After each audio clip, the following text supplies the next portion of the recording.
Hi, witches. It's Jane Cat from New Witch Academy. Welcome to the July 20th episode of A Witch Reacts. And tonight we have some interesting topics to talk to you about.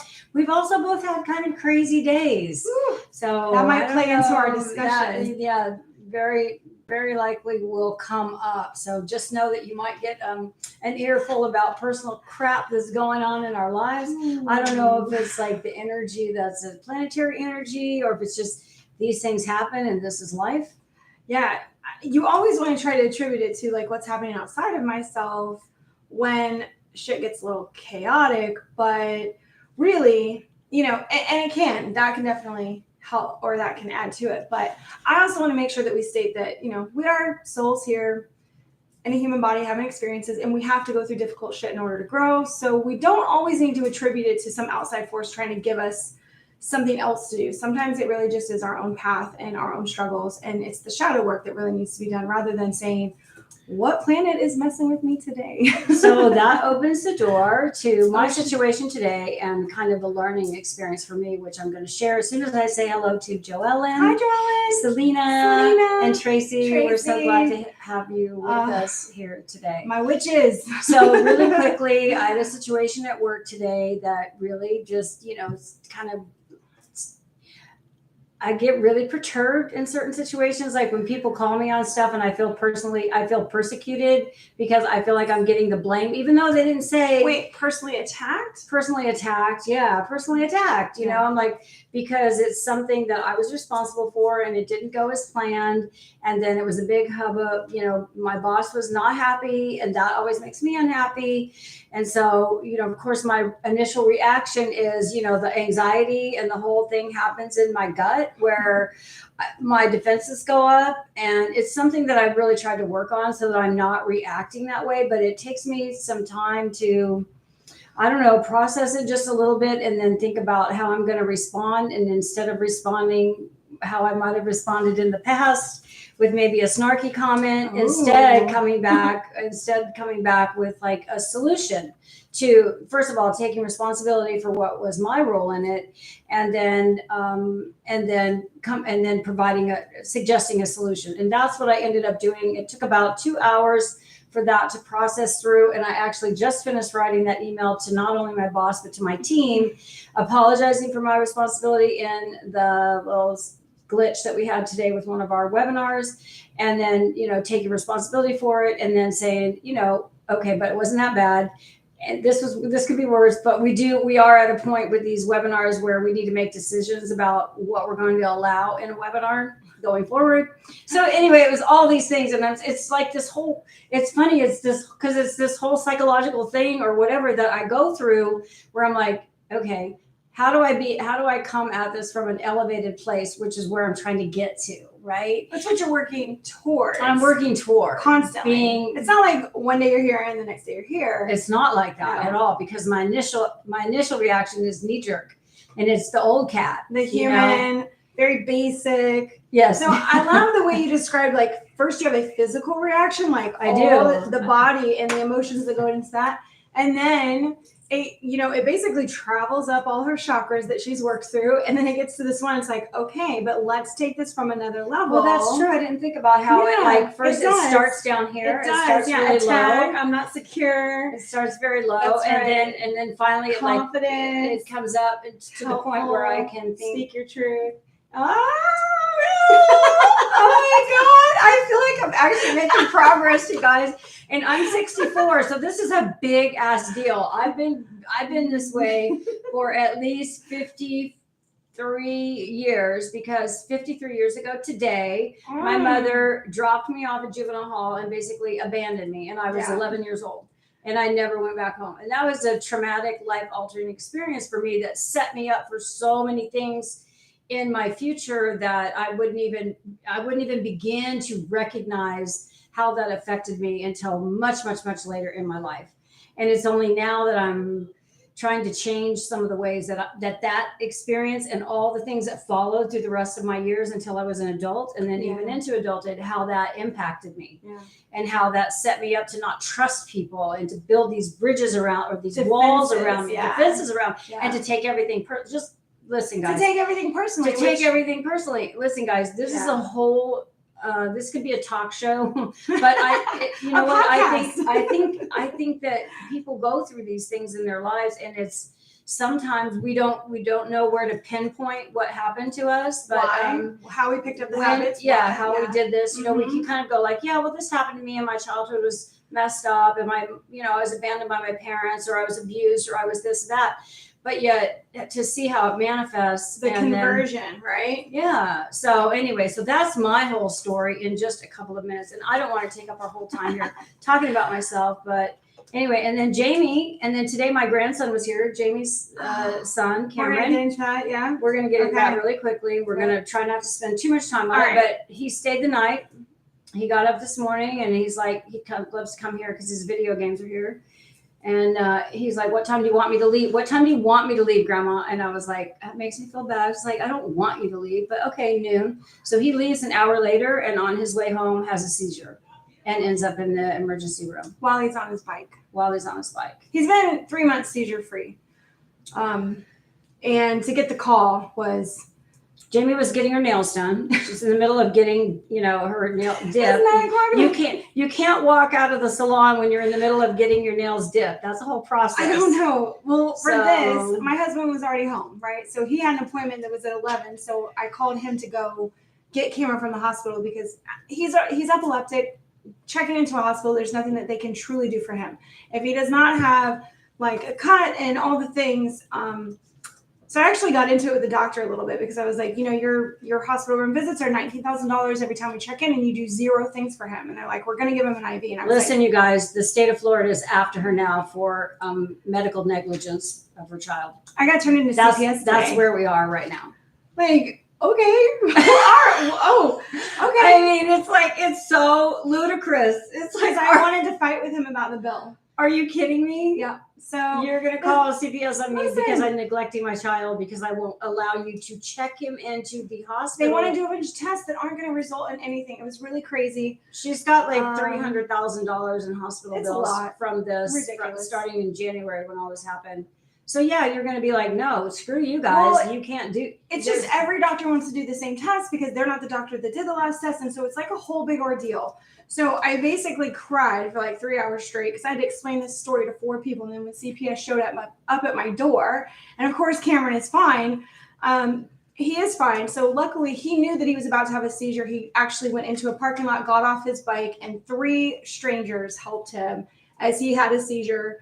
He's clonic tonic epileptic. So it's just, his brain restarts when he's stressed out, and that's it. There's nothing else to do besides make sure that he doesn't hurt himself when he has a seizure. He's on medication for it. And so I get a call an hour after my grandson's left here. So she's that he had a seizure, and all I can think of is like somewhere on the road. He's laying on the side of the road, and somebody saw him. So there's the kind of day it's been, you guys. But we're gonna focus. Not gonna cry. So everything. Okay, so it's 7 p.m. We are kind of put back together, but this is a fake it till you make it kind of look tonight because I'm like, oh, it's been a day. But I still wanted to be here for you guys because we're like, no. Yeah, so we're gonna so now that you know our terrible days, and we hope your day was much better than ours. I mean, it's not terrible. You know what would be terrible is it could have been so much more worse. Sure. But it was exhausting, and I guess the only thing that I would mention with this is I will tell you guys that I don't try to turn to my witchcraft or my spell work when things like this go wrong. Actually, like what Kat did, is I'm driving to the hospital and I want to cuss this doctor out because he's overriding my parental authority to say you cannot take him in and do a bunch of tests that he doesn't need because there's nothing to be done. Like, he has no head gashes. He barely had any cuts on him. He did such a good job of understanding he was about to have a seizure and laying himself down. So with that, he reported me to CPS because I was like, you cannot admit. So first of all, she went off on him on the phone because he wouldn't listen. And I cussed. This reminds me of my knee-jerk reaction where I sent my boss a text because he texted about these videos and like, why are these like this? And I'm like, my reaction is I'm trying to remain cool. 3 hours later, I write the apologetic emails and suggesting. So again, so that's what I did. So these are like, I mean, we can relate this to witchcraft in that everything that we go through is, for something like either one of us went through today, there's no spell for this. What there is like, how can I elevate myself? How do we handle it? Yeah. How do we handle it? What do we work through? Yeah. Like Kat didn't relate this to her chakras, but I totally saw it as she was explaining it. And now she's going to think about it every time. What are we feeling? What is it doing? How is it coming up? What truth can we speak about what's going on? And remaining more level rather than emotional. I did cry, so that is an emotion, but I did not lash out, after I drank after the first time I lashed out. But it's working through these things. And it's not that I ever turn to my practice with it. And even Cameron knows that. Of course I get there. We're very loving towards each other. I hold his hand, I tell him I love him. It's like there's still that connection that we do. So that is part of our day. We should probably get going because I think the time it's 7:11 now. So that's a good time for us to go ahead and talk about. We've got like a couple of 2 each. So as you know, this is a Witch Reacts where we didn't do an intro. We both found things on social media somewhere, and we're going to present them on the internet. So we're going to present them to the other witch, and we're going to get her reaction to it, and then the witch that found the question is going to react. So because we don't know what each other has, and for the first time today, I actually thought this because I think we're on like episode 6 or 5 or 6. Yeah. So what if we find the same question and we don't know it? I haven't considered that yet. I mean, we might too because we're in the same. We probably we like see the same sites and stuff, but so I'll let you go first. Okay, all right. We'll see what happens. Well, it's interesting that one of the things that I came across this week was somebody whose husband was like deathly ill for 3 days, and they were reaching out to this group to say, what kind of spell can I do for my husband who's been deathly ill and vomiting and in terrible pain for 3 days? I'm going to call the doctor pretty soon, but what kind of spell can I do? And I'm sorry. This is the like head slap. I'm sorry, but when I read things like this, I just want to bang my head on the ground and think, what are you thinking? If you've had somebody, so I guess I'm going to let you react, but my first reaction is you're going to let your husband suffer for 3 days. Then you're going to ask for a spell. And then, there's just guys, ladies, gentlemen, it's peoples, witches. What I know in my 25 years. Yeah. Okay. So respond. This is so common actually, because in my 25 years of experience, people seek witchcraft out when they don't believe that anything else can help, or they're looking for some kind of miracle. It's the same thing with like praying, going to the church, being in front of Mother Mary. I can't think of any other things right now with that, but it's the same thing where you're actually trying to look to a higher power to solve your problems and not necessarily modern medicine. Most people go the first route. They do modern medicine and there's not a thing. And then they go to the supernatural side. So I would always suggest don't go to the supernatural side first. Don't go to witchcraft, magic, prayers. Add that in, definitely. Your faith and your belief. We believe what you think about, you bring about. So be in that faith place where you're trying to bring things into you in the belief system. But don't use that as your first resort. Please call the doctor. Please get medical help. Susanna said the 9/11 spell. Oh, shit. I love that. Not 9/11. It's probably 911. No, 911. That's what I meant. 9/11. I said 9/11 because that's what I saw. Yeah, it's what we know. We don't ever say 911, you guys. We say 9/11. My husband, her dad, father died on 9/11. So when the girls see 9/11 on their clock, it's a little message from them. They feel like it's a message from the other side. So Susanna's like saying 9/11. So that's my dad popping up for me. That's my message from him. So yes, Dad, I hear you. I see you. I know you're there. Like, hopefully you help Cameron get to that safe spot in the parking lot and just, because he could have been riding his bike and fallen into the street. It's been my biggest fear. Well, that was my vision. Biggest fear. Definitely biggest fear. That was my vision, that he was laying in the road and somebody came upon him. Because I've seen him have seizures, and it's terrifying. It's terrifying looking. It looks like he's dying. It's absolutely terrifying.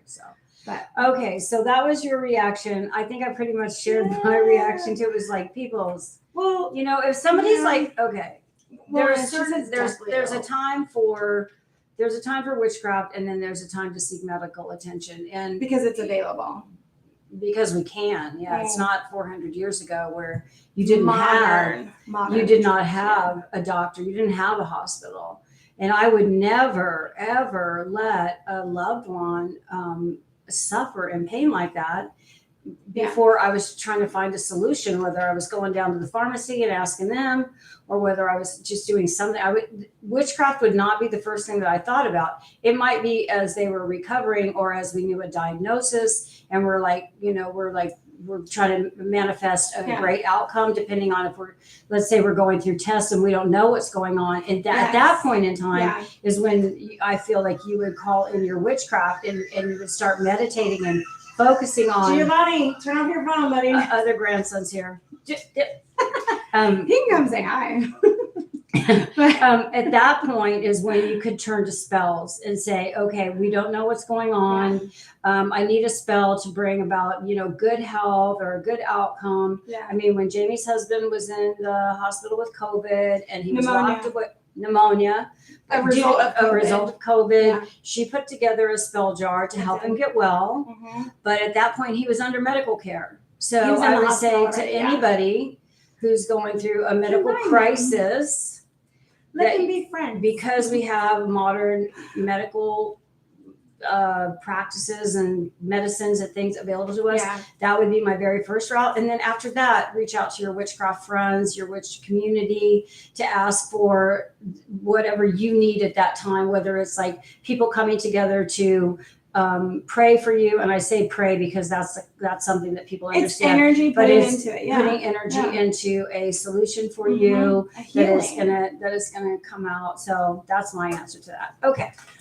I did do a small video on this after Cameron's first initial very long hospital stay. If you guys haven't seen it, it's called Chaos to Calm. And it was just about the things that I did for myself while being in the hospital with him for 6 days, not knowing the outcome, not understanding what was happening, not knowing why he was having seizures. His kidneys were shutting down. There was like a whole thing. I didn't do any spells, but I had ways of bringing my stones, essential oils in with me. And even for him, we have matching bracelets, matching stone bracelets that sort of, we feel like it keeps us connected. So there is that. And she practically raised this child alone, except for maybe like 1 or 2 years with his dad. So this is like, I think for all moms, these kids are our heart and soul. But when you've been the primary caregiver and you've raised this child, and it's like so much like you, it's really, I don't want to make you cry. Listen. I put on dark makeup in case I cry. It's gonna run really well. I mean, mothers, you understand. This is your heart, man. If something happens to this person, family members in general, Okay, we're gonna move on. We're gonna move on to Jamie's question. Dry eyes. Okay. Mine is just it's more quick. Okay. I'm gonna remember that we're doing a witch reacts. I'm gonna say the question, you answer. Okay. Because we're not great at this yet. We always answer our own questions. It's lovely. Okay. For witches with ADHD, okay. With meditations, is there another way to meditate rather than trying to sit still, close your eyes, and like the being still part for witches with ADHD or something else? Because ADHD is known to be hyperactivity disorder, something like that. I don't know. I bet somebody knows. Joellen. Somebody knows. It's hyper. It's ADH. I know hyper is in there somewhere. Which I would think, okay, so here's my answer to you. What I would do is, and I was just thinking about doing a video about this, like using attention deficit hyperactivity. Okay, so hyperactivity. Tracy, hyperactivity part of it, I think, is the real challenge for people with this, with ADHD, because you can't slow down, which makes meditation extremely difficult. Yes. But what I was thinking about the other day is how soothing water is for me. And I don't know if it's because I'm a water sign, but I think for humans, water runs through it. We're how much percent? 86%? No, 65. Okay, 65% water. Or tomatoes, right? 95% water. All right, whatever. There's a lot of water in us, and we have a lot of water in us, and we're affected by the moon. So I think connection. If you're struggling to meditate, that it would be good to submerge yourself in water. I even know only from watching Suits that there's things called these mud baths where you like sit in mud. So if you can connect What I did yourself, as a kid.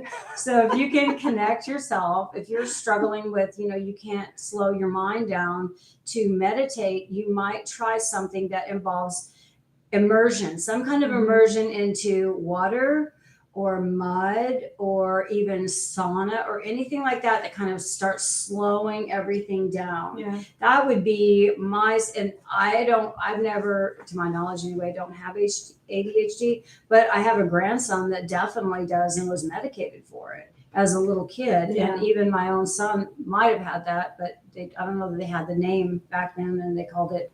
And the only thing that was available was Ritalin, so I remember that phase. So that would be. That's your answer? That's my answer. So what's your answer? I have a great answer. All right. She has a great answer. I do, because understanding what meditation really is for us, and it's getting your brain to a certain level of alpha waves, beta waves, theta waves. So there's all these different brain patterns that we actually create, and meditation is one part of that, where we're trying to get to this calm, not really think about anything else. You're very focused on your task.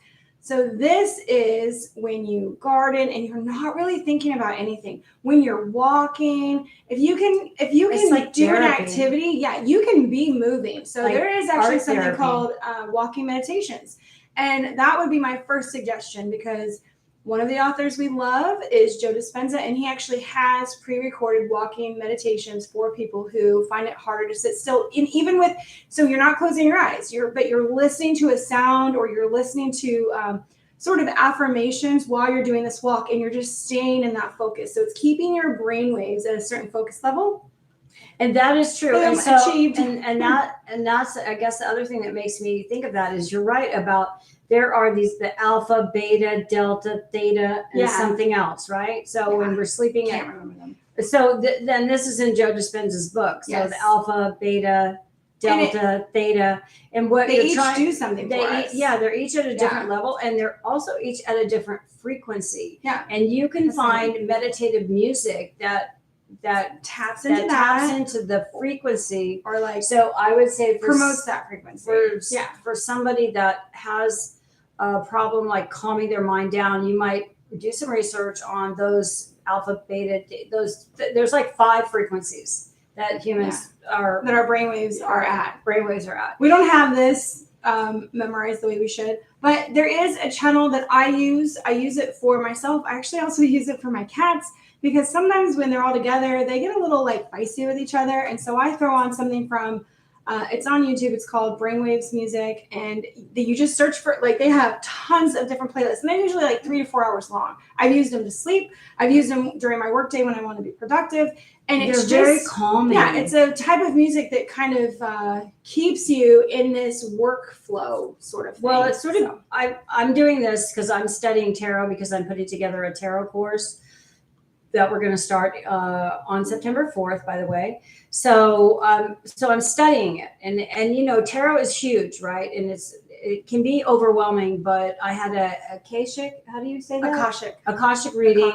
And what came back to me, the answer that I got, because I was like, how do I study for this and then create a course that will help people? And they were like, create a ritual. Yeah. So my ritual has become to light a candle and to put on some music and then sit down and read. So it's very calming. The smell of the candle, and then the music, and then my book, and then all of a sudden I'm in a different zone. Yeah, I'm in a different zone. So I love this, because Susanna asked, would exercise be a good act of meditation, like swimming? Yes, absolutely, because you have the kind of focus where if you ever feel like you're doing something and you forget that the rest of the world is there, you're in a meditative state. Which one your brain is in, I don't know, but it's definitely better than not doing anything. That's why gardening works. That's why walking can work. As long as you're not actively talking on the phone or singing your favorite music song, but it's kind of like the outside world goes blurry a little bit, and before you know it, you've walked, a mile or two, and you're like, oh my gosh, where did that time go? Driving actually I does was that just going for to us. say, if you can think about how when Driving you does drive, all of a that. sudden you lose track of time. You get because in you that zone out. automatic thing. So when you're in that zoned out sort of phase, you're also in a meditative state where other things are flowing through your head. This is a perfect time to actually do manifestation, if anybody doesn't know that. If you can totally kind of blank out the world and you're focused on a goal, but you're walking it out. I do manifestation walks. That's kind of like what I do with my garden and in my yard, is I'm able to totally zone out and forget about the whole world. And before I know it, I've been out there 2 hours and I've been thinking about what I'm manifesting in my life. So, and Tracy says that there's like art that you can do. Yes, absolutely. Oh my gosh. There are many things. So anything you can, if you can do something with your hands, where you're drawing, you're focusing on something, whether it, who was it, Selena? Said exercise or swimming. Exercise and swimming. If you're walking, Susanna, if you're, or Susanna. Sorry. Yeah. Okay. All right. So hopefully that answered the question about what to do if you're ADHD and want to meditate, but you're ADHD. So Joellen did ask, was I able to use a meditation to help with my vibration today? I didn't truly do a meditation, but what I did is I walked myself through all my levels of where I need to be. I knew that I was in my base emotion of anger. I knew that I was sitting right there and I was pissed off. I was like, another $19,000 bill, which is ridiculous. They don't do anything. It's unfair. I was mad. I was like, this. It's enough to make you want to become an advocate. Actually, I thought that today. I was like, maybe I need to go fight this. This is the most unfair thing. And not only that, I had people at the hospital saying, this is really unfair. Florida is the worst for this. And I was like, oh, when you say that, it just makes me even more angry that it's unfair and yet everybody's just following along with it. So, and this is a kid who's about to turn 18, and you know what their suggestion is for him? Oh, file bankruptcy for your medical bills when you're 18. That was our legal advice. What the fuck? So he's going to start his life out in bankruptcy. Oh my God. So that makes me so angry. Instead of meditation, what I really did was I went from anger, I rationalized it, and I said, okay, let me step out of my situation. Let me step out of my body. Let me step away from my kid. None of this is me. Look at this situation from the outside in, and I don't know anybody in it. Yes, I think the doctor should absolutely step in and do what's best for a patient. I would agree with that. So then I had to say, okay, well, if I can agree with that from the outside perspective, let me put myself back in my heart chakra. Would I want a doctor to deny my son care because he was like, you're not that hurt, you're fine, move along. And he did need care. And I was like, no, I would not. Like, it's better safe than sorry. We grew up with that motto. So when I went from there, that led to my throat chakra. When I finally got to the hospital, I was a much different person where I was able to speak. I'm still angry. I'm still hurt. I'm still mad.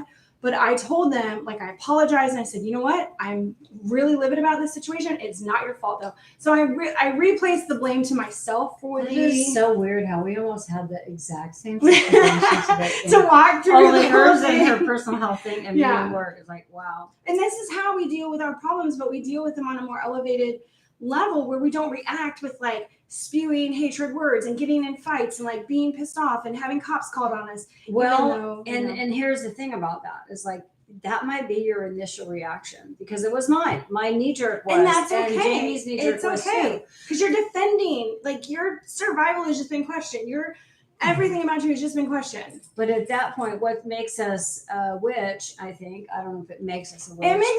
It makes us on that elevated path. Yeah, and we choose witchcraft. We're trying to be. Path, yeah, exactly. Yeah. So, and is when you get out of that base emotion and then start to do all the things that Jamie did. Okay, if I was a doctor, yes, I want you to take care. Take yourself out of it. So don't make it personal. I'm going to go to the next question. And sorry, you guys, I can already tell. Definitely going to run over. We are definitely going to run over tonight, and we are so sorry. But we have 2 more questions, and we've talked so much about our personal stuff.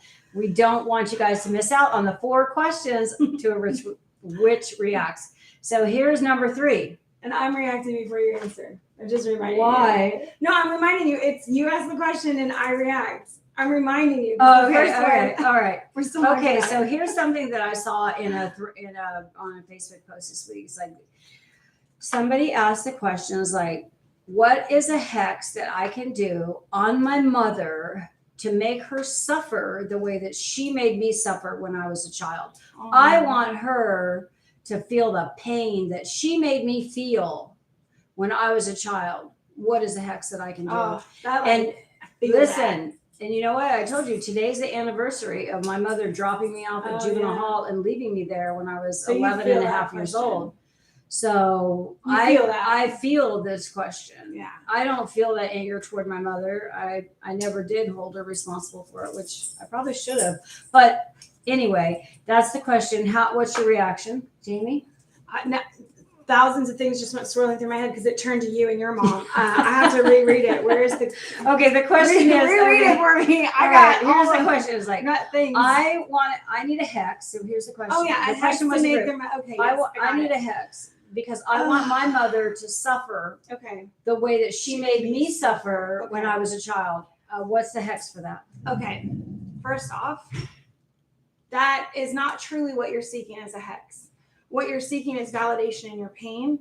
And when we are hurt by other people and we know that we don't deserve it, we hope and wish that we see them hurt so that we feel vindicated, right? So we feel like, yeah, you got yours. But that's not truly what you wish, because I don't think that really deep down any of us want to hurt each other, but we want them to understand how they made us feel. And by trying to hex the mom, that's what she's trying to get out of it. And you know what she would want after that, after the hex was through and the mother hurt and the mother was sad and like, oh my God, then they could talk about their pains together, because then there would be understanding. So ultimately, wishing somebody ill will and pain is so that you can have an understanding with them and reflect each other. So it's a mirror, literally. You want somebody to mirror you in experience. And that comes because you were never validated as a child and understood as an individual. The best thing to do in those situations is understand that those things are there to elevate us, to help other people who've experienced it, because you now have that origin story and you can help others process that origin story. Turn to the future. Don't turn to the past and try to hex and blame the person and focus it all right here on something else. Not you. I love you. You are a great mom. But you know, the whole thing of like trying to make the other person hurt, they're focused like this, when they could go to the future and like broaden it and then help other people. And they could turn that pain into something that's actually really, really productive. And that is what I've done my whole life through all of my bad situations. I try to figure out how to make the pain productive for other people. That's it. Because I don't think that other people deserve to have more pain just because I did. What kind of world would we live in if that was the way that it happened? You have to elevate yourself. You have to understand. She's high enough to understand that it was all wrong. So she needs to elevate, turn away, and step up those other levels, because facing back the other direction and trying to cause pain is just it's gonna cause her more pain. Putting other people in pain will feel good for a little bit, maybe if you're getting revenge. And then later you're like, it really wasn't fun to see people hurt like that. You know, like, oh, that makes me feel grimy. Like, I really don't feel good about that. Yeah. Most people. So that's my answer to it. Turn away from the pain, elevate it, use it to help other people, because you can understand what they've been through.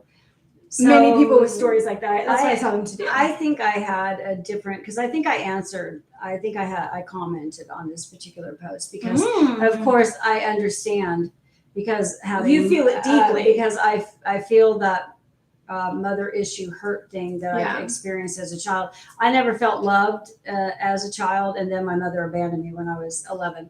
So there's a whole thing to unpack. Lot to unpack there. But what I think what I said in response to this was that first of all, acknowledging the pain that she felt, but then saying something similar to the fact that, the revenge is not what you want. And just understand, I think I said something to the effect of, understand that you and your mother are in a soul group and that you are here to learn lessons. And that if you don't get the things right in this life, you will get to come back in another life and try to fix those things again. And even though it's no consolation, just knowing that this is part of your journey and her journey, and you all are trying to work this out. Yeah. And then I love to suggest, because I'm new to these books, Michael Newton's Journey of Souls and Destiny of Souls. If anybody has any doubt at all that we are souls that have been here before, and that we are groups of souls and we have repeated patterns, and that we are back here learning things that we did not learn in our last lifetime, read Michael Newton's books, Destiny of Souls and Journey of Souls, because it will open your eyes. It'll triple level you. Like, you'll go from this level and you'll be like, boop, boop, boop. Yeah, I just elevated so much. Exactly. It's really So good. I think that's how I responded to that. Especially with problems with family. I think that really helps us. And we because families probably, all the people that are in our That's who's families, meant to do those it. are our Yes. soul group. Those are people that those we've are been our reincarnated antagonists with and over and over protagonists. again. Yes. The people that They're we've the loved, the people that are our mother, our father, our brother, our sister. The people that we This isn't your first go around, all honey. that. You've done this before. You might have not been mother-daughter.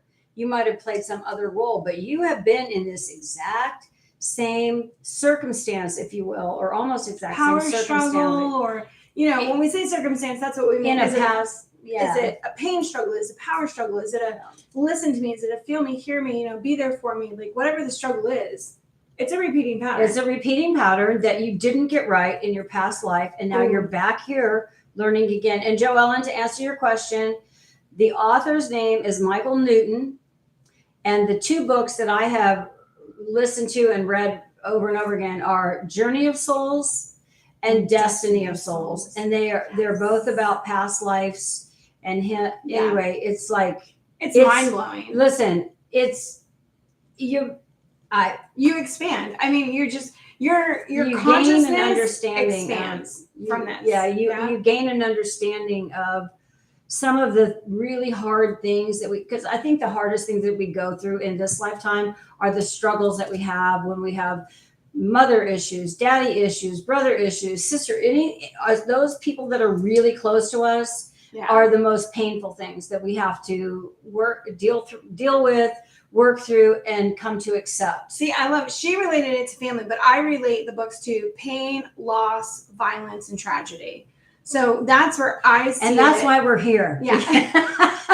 Wow. That's why you're getting two people. I'm like, that's not why we're here. No, I mean, that's why two of us are here. That's why here. there's two of us, because you're getting damn, that's super negative. No. I meant that's why we're here, because you're getting two perspectives. So chat disconnected for a second. That's weird. Oh, okay. I don't know what happened. I hope All everybody right. could still hear us, because we got a little message that said chat disconnected. Okay. All right, I'm on my last question. This is the last question, and we We're are at at 7:36, so we'll probably try to wrap it up by 7:45. Sorry for going long. Okay. I love this because you guys know I've been a practicing witch for 25 years, man. I've usually at least seen and heard most things in some kind of way, but I've never heard this. Oh God, what is No, it's really simple, but it's interesting. I'm like, because I'm a newer witch, only 4 years in my practice. I'm like, oh boy, what am I going to have to do? No. It's just really interesting because I'm like, okay, all right. Does it help or hurt to repeat the exact same spell for 3 days in a row? Oh. Right? Oh, okay. Well, actually, so let me just break that down. Break it down. I'm going to break that down. 3 days in a row. 3 days in a row. Exact same spell. So when we think about what a spell is, so we gather all of our stuff, right? We gather all of our things. We do our ritual. We cleanse our space. We get into our frame of mind. And then we sit down with whatever our spell ingredients are, and we focus on the outcome that we want. And when you think about focusing on that and repeating it 3 days in a row, I think personally, I don't see anything wrong with that. It's not like repeating a spell. It's almost like you're going back. To me, it's like going back to the spell and just giving it that attention. And when you want to manifest a change in your life, you need to give that outcome that you want that attention. You need to focus on it. So I don't think it's a bad thing. What are your thoughts?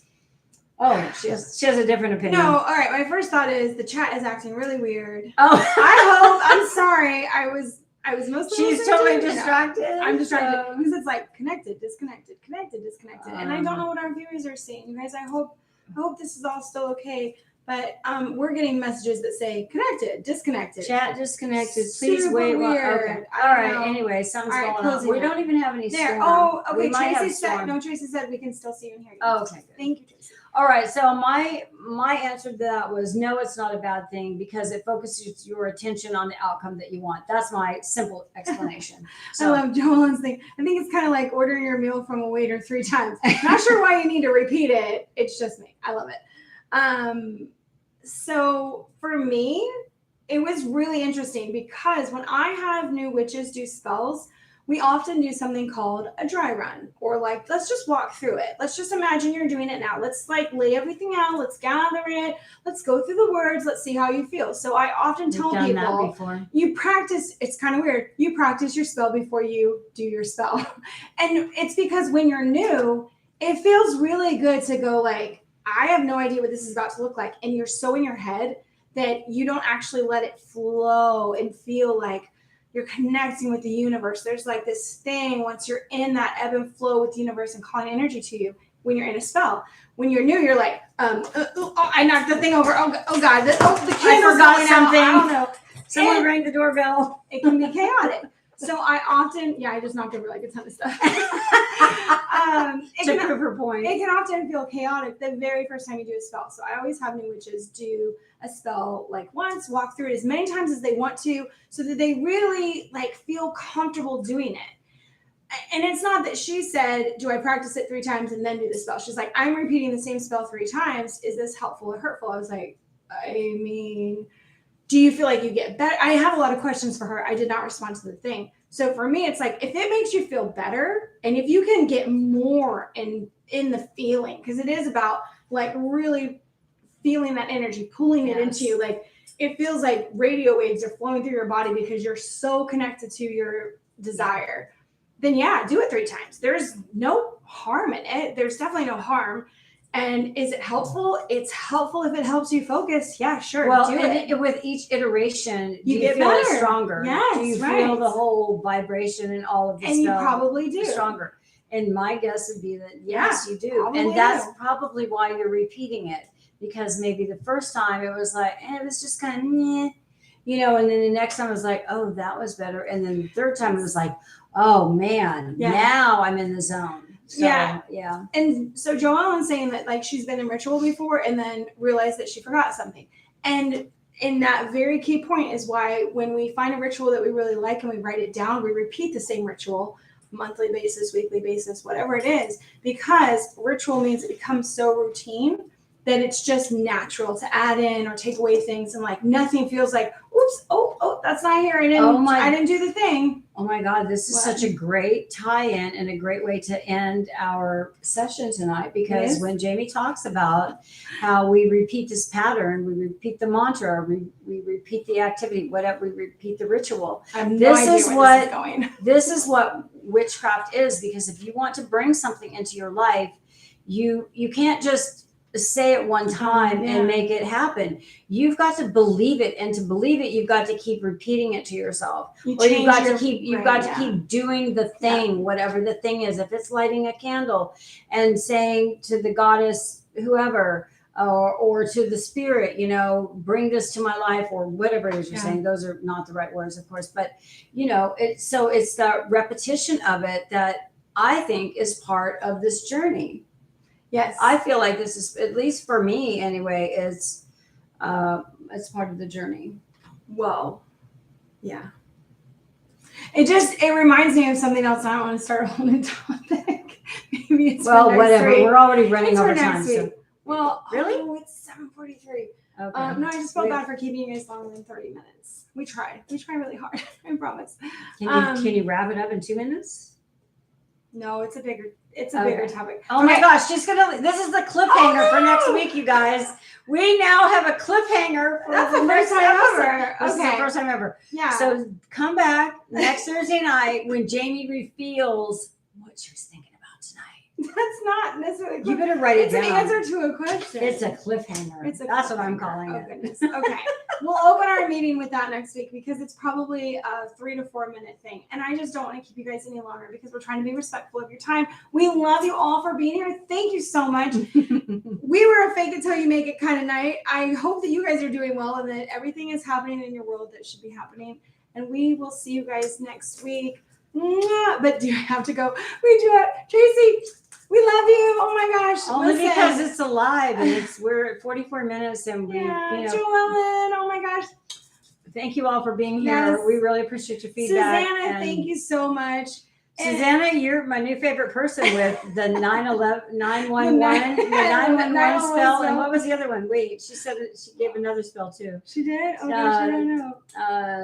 the 3 day, repetition. the 3 day. Yeah, set it as a 3-day ritual. That's I love that. So we definitely make She has sure great ideas. I the like comments her. are in the replay. So this will all be here for replay. I'm so excited about that. But we will see you guys next week. Hopefully it'll be a less chaotic day. And I will start with my thoughts on that last question. Okay. All right, I'm gonna make her write it down so she doesn't forget.